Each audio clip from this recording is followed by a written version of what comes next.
We begin with a simple, unsettling question. Why does society so often look at an unmarried man and feel a flicker of suspicion? Not always hostility, not always disdain, something quieter, like the sound of a latch slipping into place. The answer is not found in one era or one ideology.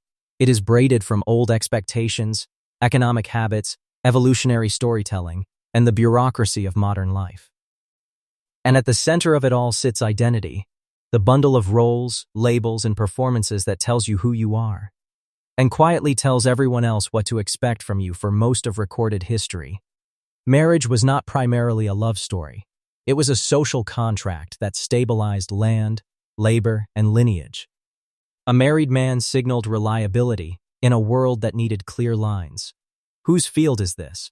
Whose children are these? Whose obligations will be met when the harvest fails? In villages and early cities, the man who wed and fathered children was folded into mutual surveillance. Neighbors knew his name. Elders knew his debts. The priest or magistrate knew his vows. The single man stood outside this lattice. He could leave. He could arrive without a cousin to vouch for him. He could exist without the easy bookkeeping of kin. Suspicion grew from the same soil as scarcity. The community had to predict behavior to survive, and the unmarried man was harder to predict. Religions amplified this caution. Many traditions honored celibacy for the devout, but distrusted unattached men in the public square. Laws taxed bachelors or restricted their rights. Philosophers praised household virtue as a microcosm of state order.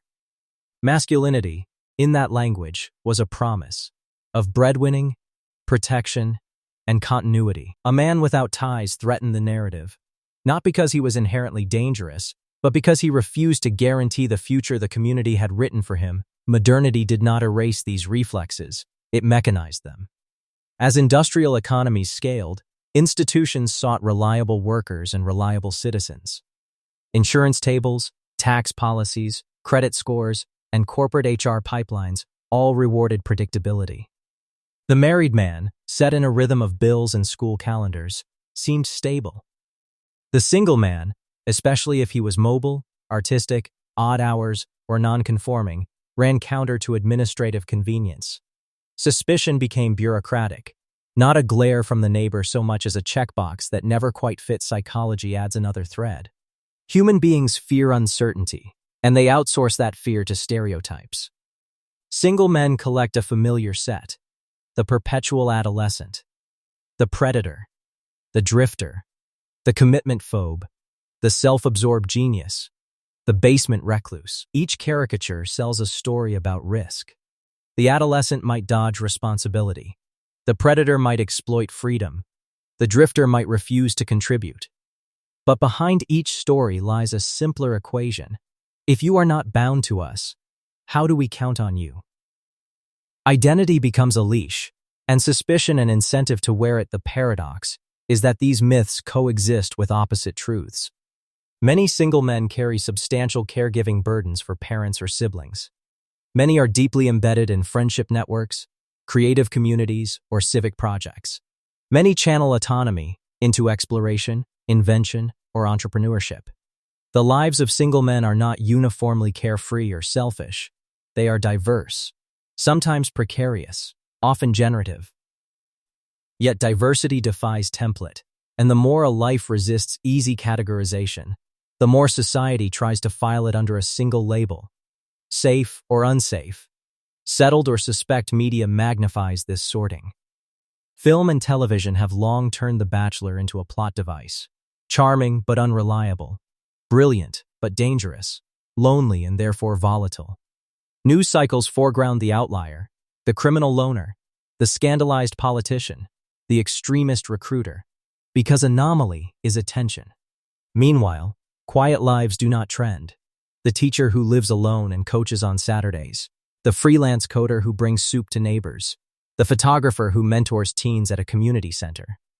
Perception bends toward narrative density, and the sensational single man provides it in one shot. Politics joins the chorus with policy and rhetoric. Campaigns appeal to the family as the nucleus of national strength. Some of that is sincere. Children are investments in future social capital. But the emphasis sometimes makes independent adulthood feel like a moral failure rather than an alternative arrangement of care. Tax codes that favor dependence, housing markets that assume dual incomes, and workplace cultures that schedule around school calendars can make the single man feel both invisible and watched. Invisible in benefits, watched in judgment culture too, holds up mirrors that flatter conformity and distort difference. Class expectations play a role. The affluent bachelor can be framed as cosmopolitan, the working-class bachelor as unstable. Race and migration histories reshape the stereotype yet again. In some communities, single men are coded as threats to neighborhood safety, in others, as essential remittances senders who delay marriage to support families abroad. The point is not to flatten these stories, but to see how identity is negotiated between the man and the gaze upon him. The fear around single men is not merely fear of the individual, it is fear of what he symbolizes. To reject or postpone marriage can look like a critique of the entire social contract. If fulfillment can be pursued without the sanctioned milestones, what happens to the milestones? If one can belong through chosen ties rather than inherited ones, what happens to the old arithmetic of duty? Society worries that norms are like masonry. Remove a stone, the arch loosens. But identity is less masonry than scaffolding, a temporary structure we climb while building something better. The scaffold feels precarious, and that unease is projected onto whoever moves comfortably upon it. There are reasons for genuine concern. Isolation harms. Some men do lose themselves in aimless consumption, unmoored from purpose and support. Loneliness correlates with health risks and despair. A man outside community can slip into grievance and extremism. These are not myths, they are real vulnerabilities. But they are not inevitable outcomes of singleness. They are symptoms of thin networks, scarcity of belonging, and limited avenues for meaningful contribution. A healthier society would not simply pressure men into marriage, it would cultivate many forms of interdependence: guilds, co-ops, friendships, congregations, makerspaces. Neighbors who borrow tools and return casseroles consider the overlooked positives of the unattached life. Freedom can be a laboratory for creativity. Without inherited scripts, single men can prototype alternative routines, from slow travel work cycles to communal housing experiments, from mentorship programs to art collectives. Autonomy can be the engine of civic participation. No school runs, but plenty of time to serve on a city board, teach a night class, or run a neighborhood garden. Economic flexibility, a willingness to relocate or pivot, can redistribute skills to places that need them. These are not lesser contributions. They are different shapes of belonging. What locks us into life, then, is not merely personal choice, but the invisible grammar of identity. A boy hears who he is supposed to become. A young man is offered a menu whose prices are set by other people's fears. He learns that to be accepted he should promise predictability, and that the most legible promise is marriage. If he agrees, the world cooperates: smoother rentals, better invitations, polite smiles. If he does not, the world raises an eyebrow. The eyebrow becomes a policy, the policy becomes a paycheck, and the paycheck becomes a map of where he may live. The locking is quiet because it is polite, and effective because it is everywhere still. Locks are not destiny. We can test new keys, policies that treat adults as adults regardless of marital status, cities that zone for accessory dwellings and co-living, workplaces that value mentorship and volunteerism alongside parenthood, media that bothers to portray men who thrive in non-traditional arrangements. We can revise the myth of masculinity from the guardian of a single household to the steward of many commons. Responsibility does not require a ring, it requires a radius. In the end, our suspicion of the single man reveals our deeper anxieties about stability. We worry that order is fragile, that without standardized roles the future will wobble. Yet the future already wobbles. Economies pivot, climates shift, technologies redraw the map of intimacy and labor. Stability will not be a return to the old contract. It will be a richer ecosystem of bonds people choose and maintain.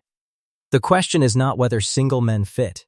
It is whether we can evolve an ethic of belonging that does not rely on one mold, perhaps the fear of the unattached man, is really the fear of our own freedom, the unsettling possibility that identity is not a verdict, but a verb.